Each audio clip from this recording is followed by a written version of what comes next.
কিশোর দেব বর্মন। তিনি হঠাৎ কংগ্রেসের সভাপতি পদ থেকে পদ ছেড়ে দিয়ে বললেন, আমি আর কোন রাজনীতিতে নাই, আমি এখন ওই যে স্লোগান পয়লা জাতি উলো পার্টি, প্রথমে জাতি তারপরে পার্টি।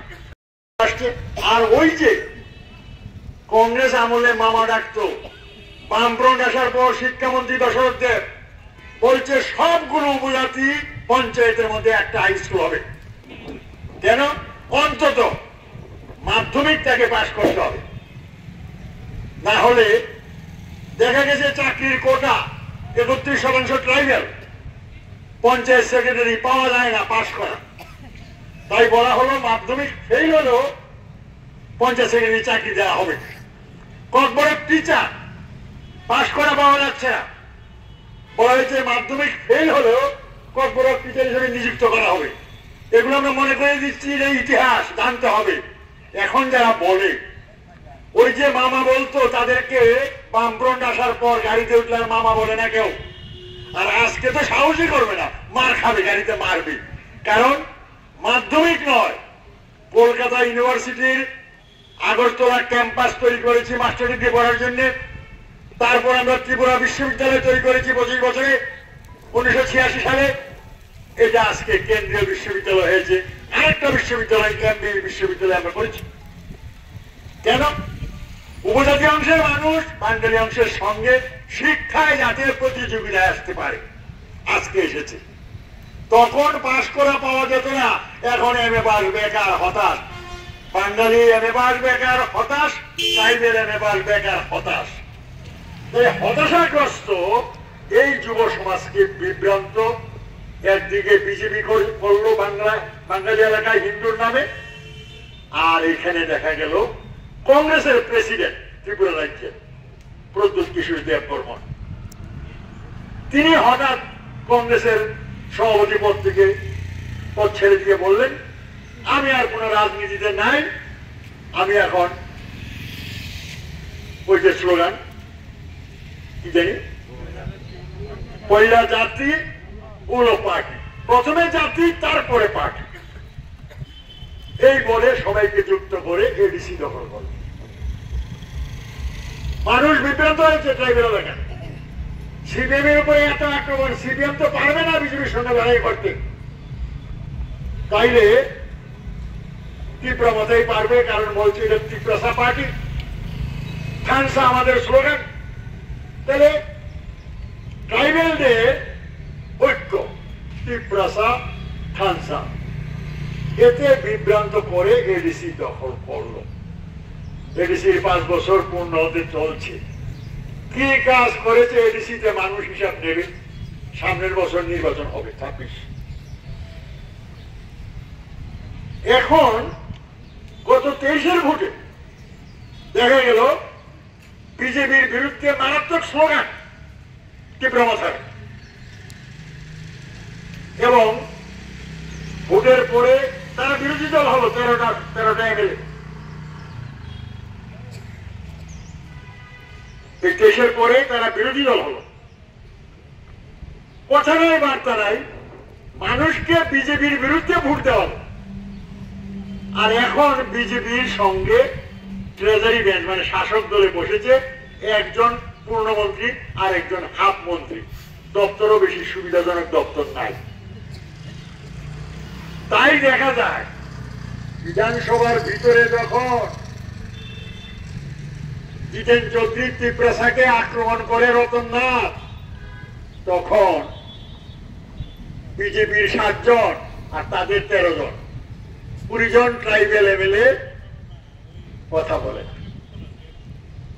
এখানে ত্রিপুরা না, এটার জন্য আমার মনে আছে অনিল সরকার আমাকে একদিন গল্প করে বলছিলেন, উনি যখন কলেজে পড়তেন তখন ছাত্র ফেডারেশন করতেন, তো গুলবাজারের উপর দিয়ে হাইটে আসতেন বাড়িতে কলেজ থেকে, এমবিবি কলেজ থেকে। তো উনি হঠাৎ দেখলেন যে গুলবাজারে তপশিলি জাতিদের একটা সম্মেলন হচ্ছে।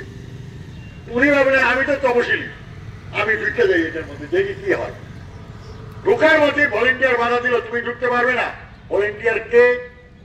প্রফুল্লচন্দ্র দাস ওই প্রথম কোয়ালিশন যে একটা হয়েছিল জরুরি অবস্থার পরে, তার মুখ্যমন্ত্রী, তখন মনীষরা বললো তুমি তপশিলি, আমি তপশিলি, তুমি জানো না? জানি, তোর জায়গা হবে না, তুই কমিউনিস্ট, তুই কে তপশিলি? অনিলদা বললো যে সেদিন বুঝলাম কমিউনিস্ট হলে এসসি এসটি বাঙালি আর থাকে না, সব এক হইয়া যায়। এটা প্রফুল্ল দাস আমার শিক্ষা দিচ্ছে, আমার ঢুকতে দিল না এই তপশিলীদের কনফারেন্সে। জিতেন চৌধুরীকে যখন জাত তুলে গালিগালাজ করে তখন অনিমেষ বাবুদের গায়ে লাগে না, এবং তথাকথিত বুবাগ্রারও গায়ে লাগে না। রোমান ভাষা নিয়ে লড়াই করছে, তার স্বাধীনতা আছে, লড়াই করবে তার হরফ নিয়ে, কিন্তু স্বাধীনতাকে তার নামে অ্যাম্বুলেন্স আটকে দিল। আরে ধর্মঘট ডাকলো, বিদ্যুৎ দপ্তর, হাসপাতাল ধর্মঘটের আওতার বাইরে থাকে, পানীয় জল বাইরে থাকে, তাহলে তোমরা করছো অন্য গাড়ি আটকাচ্ছ, অ্যাম্বুলেন্সকে বার করে দেবে, দিচ্ছে না কেন? রোমান হরফ চাই। বামফ্রন্ট কি করেছিল? দশরথার বক্তব্য ছিল এই রাজ্যের সব স্কুল হলো বাংলা মিডিয়াম, তখন ইংরেজি মিডিয়াম স্কুল দুই একটা, সেন্ট পল, হলি ক্রস, এরকম দুই একটা মাত্র আছে, আর নাই। সরকারি কোন স্কুল তো ইংরেজি মাধ্যম ছিলই না। উনি বললেন যে এই হরফটারে চিনে অন্যান্য সাবজেক্ট গুলো যেহেতু পড়বে সে বাংলা হরফে, ইতিহাস, ভূগোল, তো ককবরকটাও বাংলা হরফে হয় বাঞ্ছনীয়। কিন্তু ককবরককে রোমান হরফে যাওয়ার জন্য যে ইতিহাস, সেটা জানলে বুঝবেন উপজাতি এলাকায় মিশনারি গুলো কাজ করত। এরকম কোন এক মিশনারি এই যে বাইবেলকে রোমান হরফে ককবরক ভাষায় রূপান্তরিত করে বই করেছিল, এবং যারা খ্রিস্ট ধর্মের মধ্যে আছে তারা সাধারণভাবে রোমান হরফটাকে প্রেফার করে। তাই যখন এই নিয়ে আমাদের বামফ্রন্টের সময় প্রশ্ন উঠল, করা হলো, একজন শিক্ষাবিদকে এনে কমিশন করা হলো। উনি দেখলেন যে উভয় পক্ষে মতামত আছে, তাই উনি বললেন যে হরফ না হওয়া পর্যন্ত যার যেটা পছন্দ সেটাই করো। তখন বামফ্রন্টও বলল যে ঠিক আছে, যে বাংলা হরফে লিখতে চাই লিখবে, যে রোমান হরফে লিখতে চাই লিখবে, যতক্ষণ পর্যন্ত ককবরকের নিজস্ব হরফ না হবে। এই যে মণিপুর বাংলা হরফ ছিল, এখন তাদের হরফ হয়েছে, এখন আর বাংলা নয়। এই যে উড়িষ্যা বাংলা হরফ ছিল, আসাম তো এখনো যদি হরফগুলো দেখেন সামান্য একটু ফুটা কাটা আলাদা করলে পরে সবটাই বাংলা। তাই নিজস্ব নতুন হরফ না হওয়া পর্যন্ত তার চয়েস। সাধারণভাবে যে সমাজে বাস করে সেই সমাজের সংখ্যাধিক্য লোক যে হরফ ব্যবহার করে সেটার সঙ্গে সে পরিচিত। তারপরও বলা হয়েছে রোমান হোক বাংলা হোক আমরা চালিয়ে গেছি, কোন আন্দোলন সেভাবে হয় নাই। এরা আসার পরে হরফ যখন আসলো, এখন তো দিল্লিতে সরকার কি, তারা বলছে হিন্দুত্বের সরকার। কিরকম বলছে?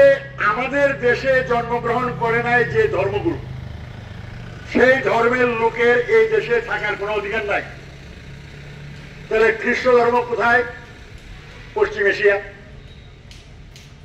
মুসলিম ধর্মের গুরু কোথায়? পশ্চিম এশিয়া, ভারতবর্ষে না। তাহলে যে মুসলিম খ্রিস্টানকে খাতির করা যাবে না। তাহলে এখন অবিশ্বাস স্লোগান দিল, হিন্দি হিন্দু হিন্দুস্তান, ভাষা হবে হিন্দি, থাকবে কেনা হিন্দু, দেশের নাম কি হবে? হিন্দুস্তান। তাহলে মুসলমান সহ খ্রিস্টান সহ যে 20-22 কোটি লোক আছে তাদের দশা কি হবে? কোন দেশে যাবে? পাকিস্তানের জনসংখ্যার বেশি, বাংলাদেশের জনসংখ্যার বেশি, তারা যাবে কোথায়? বঙ্গোপসাগরে না, থাকতে পারবে হিন্দু সংস্কৃতি মাইনা চলতেইব। দুলের দিন রং খেলতে হইব, মুসলিমদের রং খেলা নিষিদ্ধ তাদের ধর্ম মতে। তাই উত্তরপ্রদেশে কি করা হলো? মসজিদের গায়ে যাতে রং না লাগে ত্রিপাল দিয়া মসজিদ দেখাইছে। তারপরও দুই একটা ঘটনা আমরা দেখলাম সোশ্যাল মিডিয়াতে, অত্যন্ত প্রয়োজনে বাড়ির থেকে বেরিয়েছে, তার গায়ে রং নিয়ে দিয়েছে।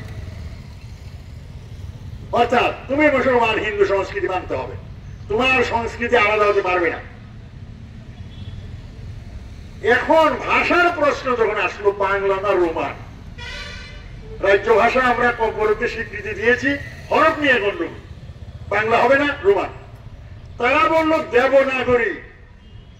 দেবনাগরী মানে সংস্কৃত যে আছে, সংস্কৃতের যে এই হরফগুলো, এগুলো হিন্দি হরফ। আবার দেখবেন হিন্দি ভাষায় উর্দু ভাষায় একরকম, কিন্তু উর্দুর ইয়ে হলো অ্যারাবিক। এই উত্তরপ্রদেশে উর্দুভাষী মুসলমানরা আছে, আর হিন্দুভাষী, আর হিন্দি মানে হরফে কাজ করে যাবে। হিন্দি বলে আর উর্দু, উর্দু বললে আপনি বুঝবেন সামান্য কিছু পার্থক্য, সামান্য কিছু পার্থক্য। উর্দু বললে হিন্দিওয়ালা বুঝে, হিন্দি বললে উর্দুওয়ালা বুঝে, কিন্তু হরফ দুইটা। প্রয়োজনে সেদিন হরফ হয়েছিল। হরফ নিয়ে যে সমস্যা, যতক্ষণ পর্যন্ত সমাধান না হয় ততক্ষণ পর্যন্ত যে দুটো চলছিল এ দুটো থাকুক। এইবার পরীক্ষা দিতে গিয়ে দেখা গেল